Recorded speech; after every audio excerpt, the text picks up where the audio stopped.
Today's story is called The Little Ghost Who Was a Quilt, written by Riel, Nason, illustrated by Byron Eggenschweiler.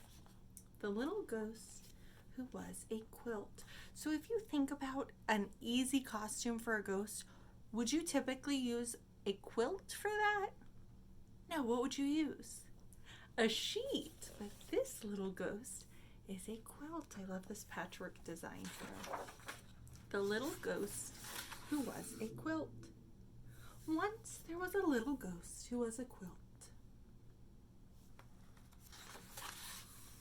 He didn't know why he was a quilt. His mom and dad and all his friends were sheets. They were light as air. They flew high and fast and twirled and whirled in the sky. They could even ride on a gust of wind and then whoosh back to the ground like they were going down an invisible slide. The little ghost who was a quilt was heavy because of his layers of fabric. It was hard for him to lift off, and he was a slow flyer. He got hot and sweaty when he tried to go faster. The only time he attempted to twirl and whirl, it didn't end well. How do you think he feels? A little bit left out, sad. One day, he and his friends were at the park when they heard someone coming. His friends zoomed away because ghosts are terrified of people. But the little ghost couldn't escape quickly enough.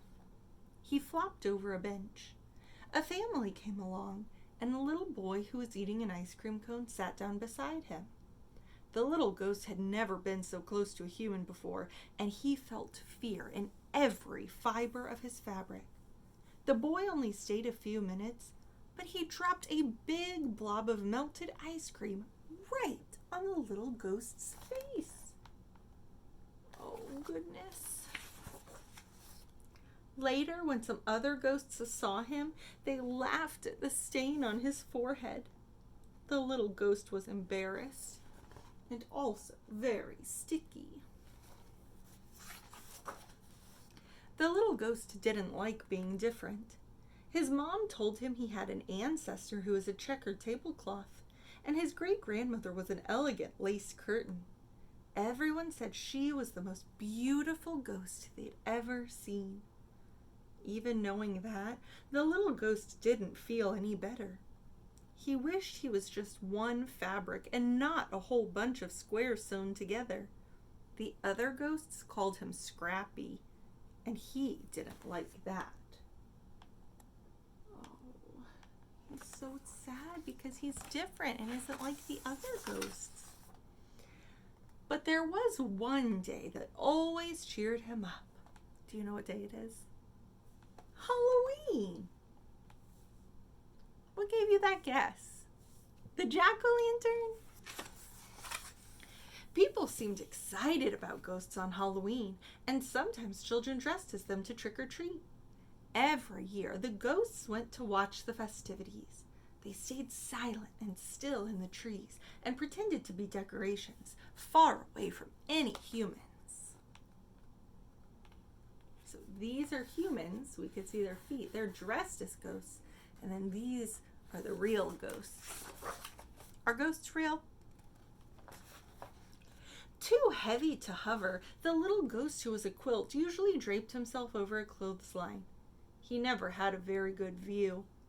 This year, he had a better plan. He remembered how close he had been to the boy at the park, so he decided he would be brave and fold himself over a chair on a porch, right in the center of the action. So if you think about when you go trick-or-treating, you go up on the porch and you ring the doorbell. So this little ghost is thinking, well, if I just sit on top of a chair, I'll be right in the action. Halloween night came, and the little ghost flew as fast as he could.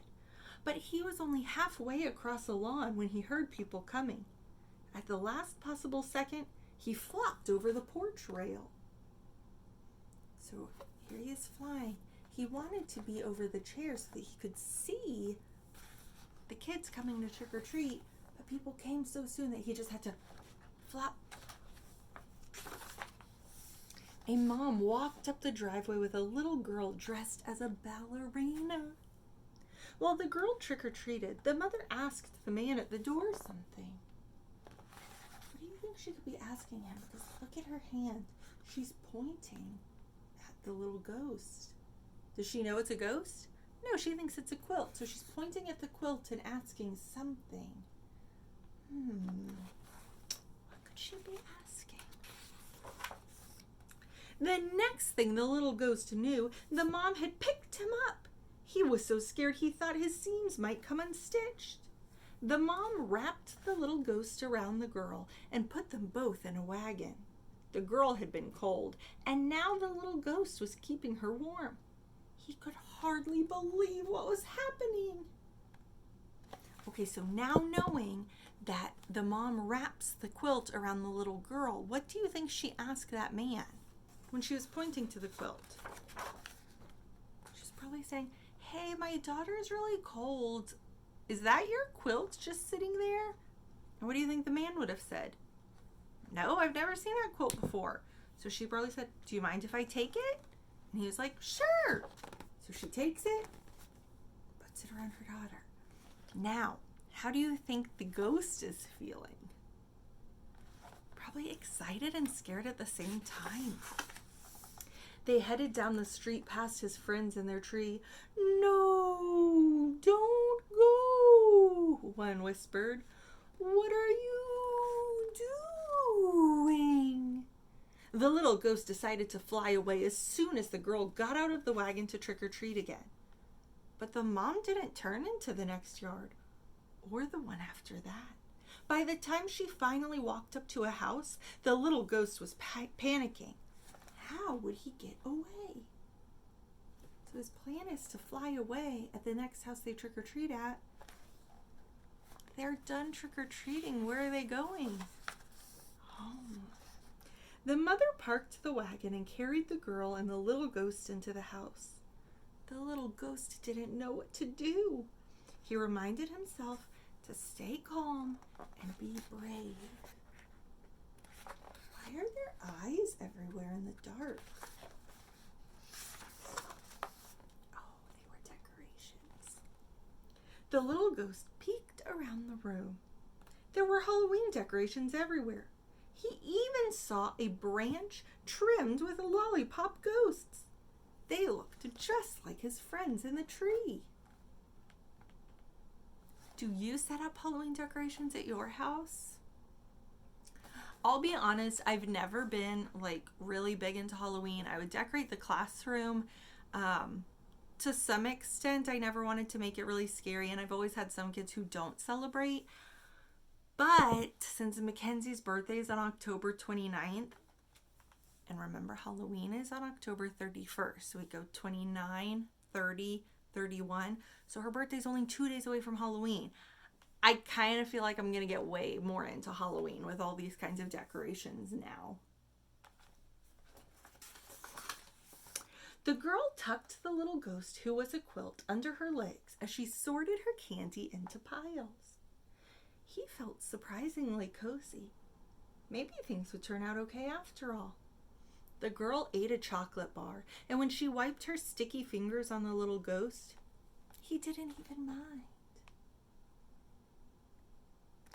Are you looking forward to this when you get to sort your Halloween candy? After the little girl was asleep upstairs, her mom gently folded the little ghost, who was a quilt. She smiled and admired his fabrics and traced her finger along a line of his stitching. It tickled. So you can see, there's his eyes and his mouth. She set the little ghost on the couch and went upstairs too. When she was gone, he flew into the fireplace and out the chimney. His smile was 3 squares wide. So if we look, 1, 2, 3 squares wide, it gets really big. The little ghost's friends cheered and rushed over to him. They were amazed by his courage and wanted to hear every detail of his adventure. They flew slowly along with him all the way home.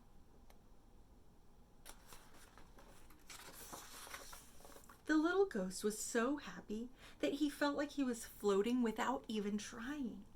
Everything that had happened was because he was a little bit different. Everything had happened because he was a quilt.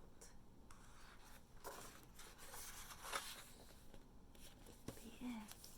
So in the beginning, how does the little ghost feel about being a quilt? He doesn't like it, does he? He feels left out and different. And he feels like the fabric of the quilt weighs him down and makes it hard to fly. But at the end of the story, we realize it wasn't the fabric weighing him down. It was his feelings about himself, right? Because at the end, he feels so good that it's easy for him to fly. And so this is just another story reminding you it's okay to be different. And honestly, it's probably better to be different and unique because you're special just the way you are.